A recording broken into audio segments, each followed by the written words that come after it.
Well, hello. It's about the minute to 1 o'clock. And this is Bill from Detroit Commercial Photo and Video. And today we're going to be talking about working with the DSLR. Now, I know last week I kind of said that we'd be doing, I believe, product photography today, but I got thinking about it. Gee, that didn't make a lot of sense considering what we were talking about last week.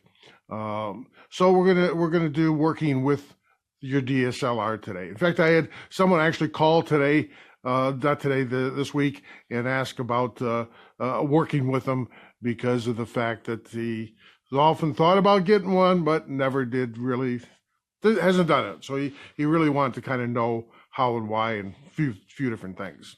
So that's what our post is going to be about today, and it's called Working with a DSLR. We're going to go through a lot of the different parts of it, the basic workings of it, and kind of explain, cover a few things. As I'm going through this, by the way, if you have a question, please feel free to shoot, okay? I mean, let me know. I can see it right down below there, okay? So if you got a question, shoot, and we'll do our best to answer it. If in fact I can't get it done today, then I'll get back with you and get that answer to you in a more personal way kind of thing. So why don't we go ahead and get started? It's part of our series, by the way, of working with the value of hiring a professional photographer. So it's all in this series, and let's go ahead and get started. By the way, as we're going through this, if you see something that makes sense, if you haven't been here before, okay, this is the first time to Detroit Commercial Photo and Video, hit the like down the bottom, okay? Like the page if you would. Appreciate it very much, okay? That would be absolutely marvelous, and let's go ahead and get started. First of all, we are not talking about your cell phone. That's not what we're talking about. We're not talking about the typical point and shoot that is all you got to do is point it to someone and shoot it, because that everything is 100% automatic. We are talking about true blue cameras, as you can see right up in here, has got different meters and different ways of controlling that camera. That's what a DSLR does, okay? Is it gives you ways of controlling it. So we're going to kind of run through the differences real fast. Once again, we're going to keep this post to 10-15 minutes, but we're going to try to answer most of the things. First and foremost, as all of them has, and this one has right here, if you can, I don't know if you can tell it or not, but right over here is a big green box, okay? And what that green box means is automatic. Now, what that means simply is it's no different than your cell phone. It's no different than the point and shoot. You just simply aim it, push the button, and it controls everything 100%. If you remember from last week, we were talking about different controls, ISO, speed, aperture, that controls everything 100%. You've got no control that way. So really, I don't know of one pro, and boy, I tell you what, I've worked with a lot of them over the years that uses their camera on automatic. It just really doesn't happen, kind of thing. You got a few others. The next one down the line is called P, okay? And P stands for program. Program simply is a different way of saying automatic. You set it on program, take some shots, it memorizes all that thing so that if you ever get the same thing again, you can go back and put it on P, and it'll repeat the same thing over and over and over again 5,000 times. It won't fluctuate. It memorizes the aperture and everything else. So I don't know of any pros using P either, okay? But nevertheless, for semi-pros, a lot of people are doing just that, okay? All right. The next one is TV, if you look at this one here. Now, TV can be really good, and yes, a lot of pros will, in fact, use that. Where they'll use it and what it means, TV, by the way, is not the TV you watch. It's for shutter speed. It locks in the shutter speed at whatever designation that you want. So for example, let's say I'm at the racetrack and I am shooting cars coming around the racetrack, or horses, or whatever it may be, okay? I want to set my shutter speed at a whole lot faster so I don't have blur as they go by. So I may set my shutter speed at 200th of a second kind of thing, okay, all right?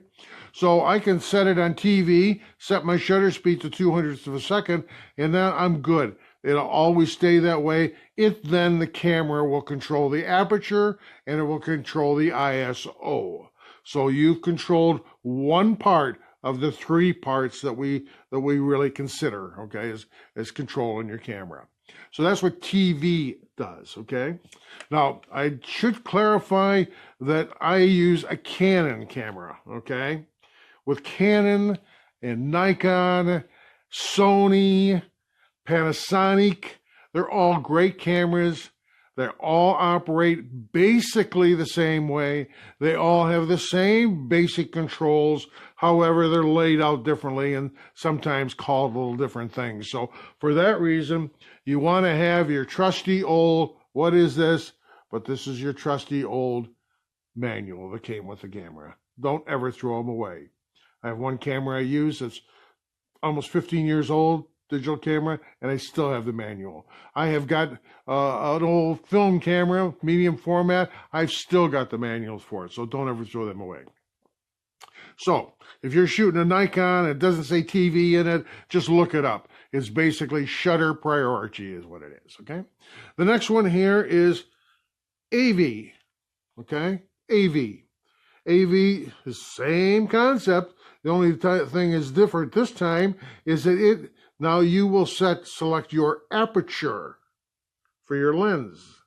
So you select the aperture, and let's say you want a real super shallow depth of field, and you've got, say, a 100mm lens on that camera, which is going to get you a lot of out of focus stuff back here, okay?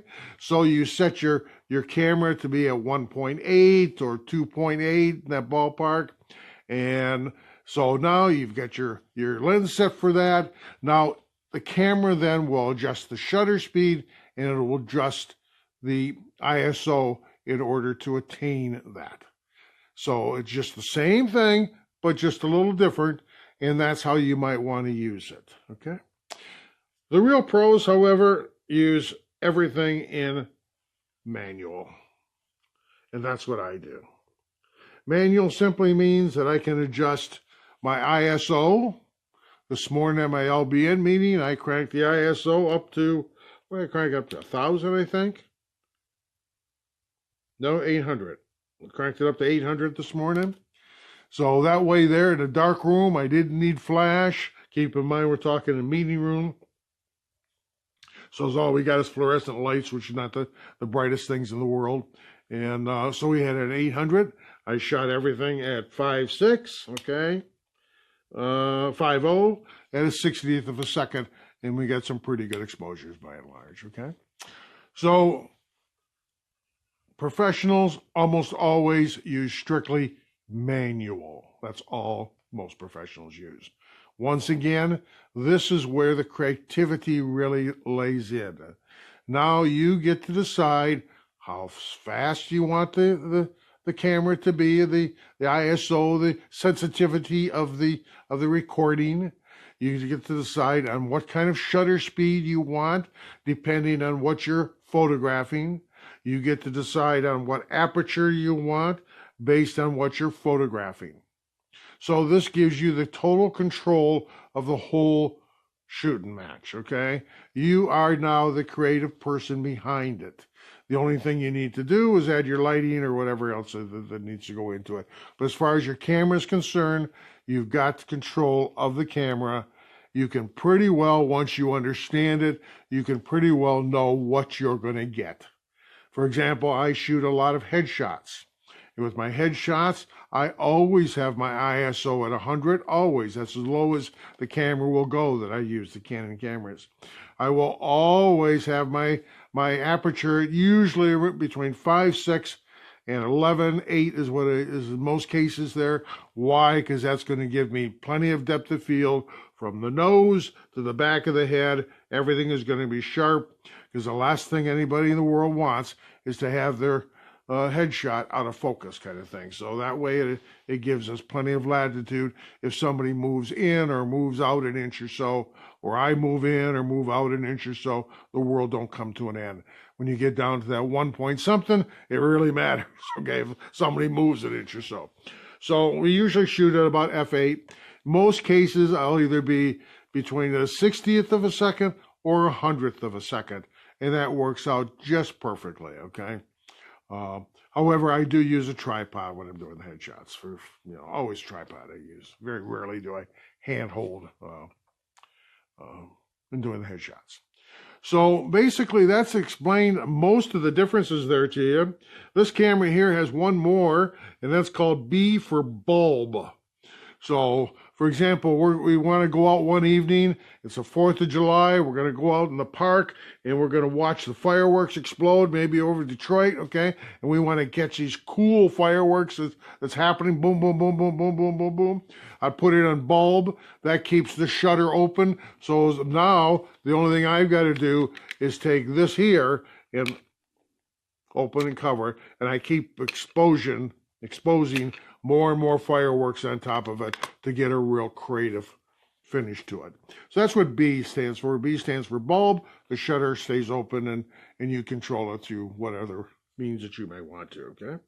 And basically that's the controls on this one here.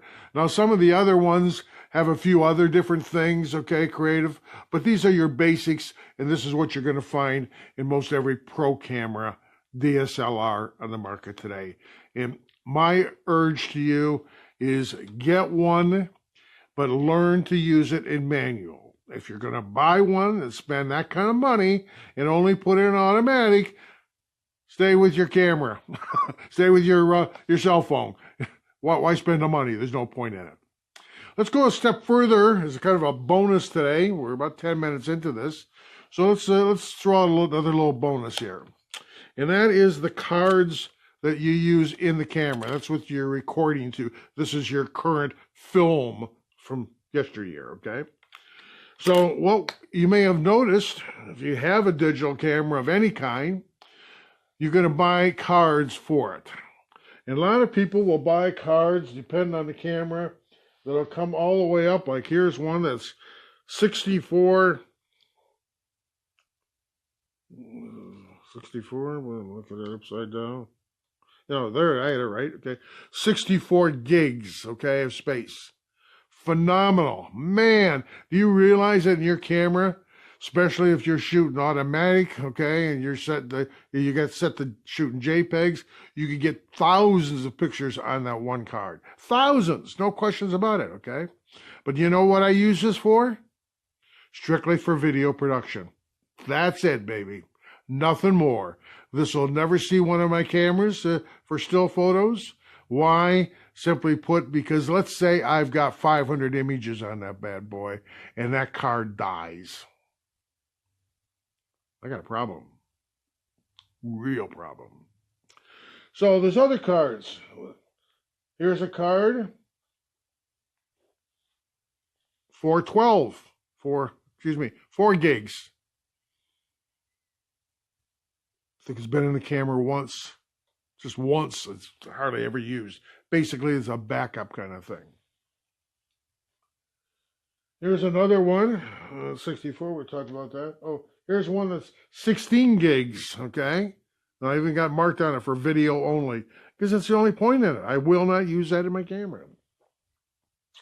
Then we drop down to 2 gigs. This one here is 2 gigs. And then we have one for 512. And we have one for 256. Megs, not gigs, megabytes, okay? All right? So this is the baby. This is the smallest one. Now here's the kicker, guys, okay? This here 256 card, when you go to buy it, will be the same kind of money as this 4 gig card. What's the difference? This is a quarter of a gig, so for 16 times as much storage space thereabouts, okay? Same kind of money. So what do most people do? They buy this. However, what most people never think about it, but we've all heard of the horror stories of our hard drives on our computers dying and crashing and going bad. That's what happens to these two. In fact, some years ago, when I was photographing babies, I had a baby program going. I had a lady come from Port Huron. We photographed her baby, did a beautiful session. Everything was great. Took the card out of the camera, went to put it in the computer, and everything was corrupted. Somehow that disk got corrupted. Fortunately, I was able to download some special software and get enough of the images to satisfy when she came back to make her selections, okay? But still not near enough. So what do I advocate? What do I use the most of the time? Is either the 256 card, because just like in the day of the film, when you ran out of film, you'd take it out, you'd put another one in. But at least if this card goes bad, I'm not losing near as many shots as if this card goes bad. So for most of my projects, I'm using 256, especially for headshots, or the 512 card. There's a few exceptions. I'll jump to the 2.0, but most of the cases, it's these two cards, and I have a bunches of each of them, okay? Because I would much rather, if I'm doing a job, if this card goes bad, I've only lost a few shots. Only a few shots. 4 gigs, man, I've lost a lot of shots, okay? 4 gig, there's going to be several hundred shots on there, okay? You could shoot one whole wedding. In fact, I had a wedding photographer say, why would you do anything different than that? Why one card? Why fool with other cards? That's crazy, Bill. You're nuts. That takes time, okay? Yes, it does take time. But I said to him, now, what are you going to do if one day you take that card out of there and you put it in your computer and that card's corrupted? And it happens. Oh, gee, I never thought about that one. So I urge everybody, get the smaller cards. Yes, it's the same money. It's better. Take the card out, and you know what you can do with it? Unload it, put it in your computer, and download those images so you are golden, okay? Now you've got them backed up, put the card back in there, and you're good to go kind of thing, okay? So that's our post for today. Once again, if you have any questions, leave a post. If you enjoyed the thing, please let me know. I would really appreciate it. If you think that, gee, this is a waste of my time, I appreciate that too, okay? I'm kind of looking for suggestions. So if you got a little suggestions of something you'd like us to post on in the future or talk about here live, please let me know, okay? That would be absolutely great. By all means. Next week, we've already got that one set. What we're going to be talking about, what's the difference between Facebook Live video, which we're doing right here, and a professional promo video for your website and your Facebook and that for your business purposes, okay? What's the difference in the two? They're both two different critters, okay? So we're going to try to touch base on that. Once again, I try to keep this between 10 to 15 minutes, and we're now into about 17 minutes, which is a little longer than I like, okay? Sorry about that. And so that's about it for today. Have a great day. And once again, if you have a question, if anything we do for you, give us a holler or at least send us a comment. Thank you very much. Appreciate it. Have a great Friday. See you next Friday. Bye now.